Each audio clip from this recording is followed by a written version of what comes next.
આવતીકાલે 7 મે મંગળવારે રાજ્યમાં ત્રીજા તબક્કાનું મતદાન થવાનું છે ત્યારે લોકશાહીના મહાપર્વને ગણતરીની કલાકો જ બાકી છે ત્યારે રાજકોટ જિલ્લાના મતદાનની સુસજ્જ તૈયારીઓ શરૂ થઈ ગઈ છે ત્યારે સવારથી જ ઈવીએમ ડિસ્પેચની તૈયારીઓ શરૂ કરવામાં આવી હતી। મતદાન રાજકોટની 500 બિલ્ડિંગમાં 2236 મતદાન મથકો પર થશે।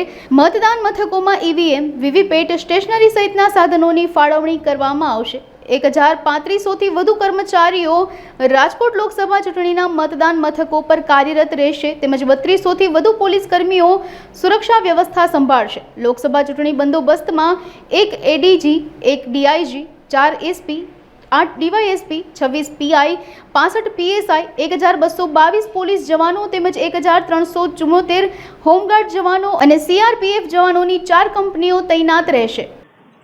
રાજકોટ જે લોકસભા કોન્સ્ટિટ્યુન્સી છે એમાં કુલ 2036 જેટલા મતદાન મથકો આવેલા છે। એમાં 15,000થી વધુ સ્ટાફ રોકાવામાં આવેલું છે એટલે જ અમે બહુ વહેલા જ સ્ટાફને 6 વાગ્યાથી બોલાવી લીધું હતું। અત્યારે ટીમ ફોર્મેશન પૂરું થઈ ગયું છે, જે સાહિત્ય વિતરણ છે એ પૂરું થઈ ગયું છે અને હવે ઝડપથી ઈવીએમ ડિસ્પર્સ કરી ટીમોને રવાના કરવામાં આવશે। કુલ પેરામિલિટરી ફોર્સેસની 12 જેટલી કંપનીઓ રાજકોટમાં આવી પહોંચી છે। એ સિવાય 1052 જેટલા મથકો ઉપર લાઈવ વેબકાસ્ટિંગ થવાની છે। 250થી વધારે માઇક્રો ઓબ્ઝર્વર પણ સંવેદનશીલ વિસ્તારોમાં મોકલવામાં આવશે। હીટ વેવના લીધે અમે 20 બસો એસી બસો રાખી છે આ વખતે કર્મચારીઓને ટ્રાન્સપોર્ટ કરવા માટે। પછી ત્યાં મતદાન મથકો ઉપર છાંયડાની વ્યવસ્થા કરવામાં આવેલી છે, શીતળ પાણીની વ્યવસ્થા કરવામાં આવેલી છે, બેઠક માટે ખુરશીઓની વ્યવસ્થા વિશેષ કરવામાં આવેલી છે તથા અંદર પણ અમે વધારે સ્ટાફ મૂકીને એ સુનિશ્ચિત કરશું કે વધારે ગીર્દી ના થાય। દરેક એસેમ્બલી કોન્સ્ટિટ્યુઅન્સી વાઇઝ 7 બૂથો સખી સંચાલિત બનાવવામાં આવે છે જેમાં મહિલા અધિકારીઓ એનું આખું સંચાલન કરશે। પછી બીજું આપણે દિવ્યાંગ અફસરો દ્વારા એક બૂથ દરેક એસેમ્બલી કોન્સ્ટિટ્યુન્સીમાં ચલાવવામાં આવશે। એ સિવાય દરેક એસેમ્બલી કોન્સ્ટિટ્યુન્સીમાં એક મોડલ પોલિંગ સ્ટેશન પર ઊભું કરવામાં આવેલું છે। ગત વર્ષ કરતાં 5%થી વધુ મતદાન આ વખતે અમને અપેક્ષિત છે।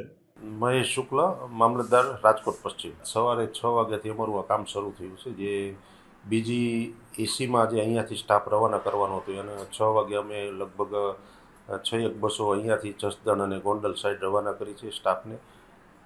ત્યારબાદ ત્યાંથી જે આવેલો સ્ટાફ છે, અમારા 310 મતદાન મથકો છે, એ ઉપરનો જે અંદાજે 1600નો જે સ્ટાફ છે, પ્રિસાઇડિંગ ઓફિસર અને પટ્ટાવાળા સહિતનો, એ સ્ટાફને અમે આજે અત્યારે સવારમાં એ લોકોને નાસ્તો આપ્યો છે। અત્યારે એમને લંચ કરીને પછી ઈવીએમ સાથે રિસ્પેક્ટિવ બૂથ ઉપર ઝોનલશ્રી સાથે પહોંચાડવા માટેની વ્યવસ્થા કરેલ છે। ચૂંટણીની કામગીરી હંમેશા એક તો સમય મર્યાદાવાળી હોય છે અને બહુ ગુપ્તતાથી જે કામગીરી કરવાની થઈ એ બાબતે તમામને સૂચનાઓ આપવામાં આવી છે।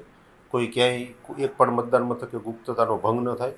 માનનીય કલેક્ટર સાહેબ શ્રીના માર્ગદર્શન હેઠળ એઓએ જે અમોને સૂચના આપી છે, નાયબ જિલ્લા ચૂંટણી અધિકારી શ્રીના માર્ગદર્શન હેઠળ અને અમારા એઆરઓ શ્રી નિશા મેડમના માર્ગદર્શન હેઠળ તેઓએ જે ગુપ્તતા બાબતે, મતદાન મથકની ગંભીરતા બાબતે જે સૂચના આપી છે તે તમામ બાબતોને આવરી લઈને ડિસ્પેચિંગ સેન્ટર ઉપરથી અમે અંદાજે લગભગ 1700થી 1800 પોલિંગ સ્ટાફ બસ મારફતે રવાના કરીશું।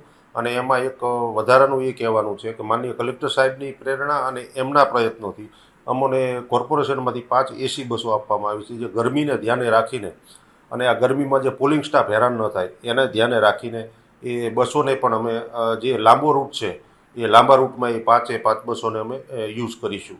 અને વિશેષમાં અહીંયા છાસ કેન્દ્ર એક અવિરત ચાલુ રાખ્યું છે અને એ પ્રમાણેની અત્રે વ્યવસ્થા છે।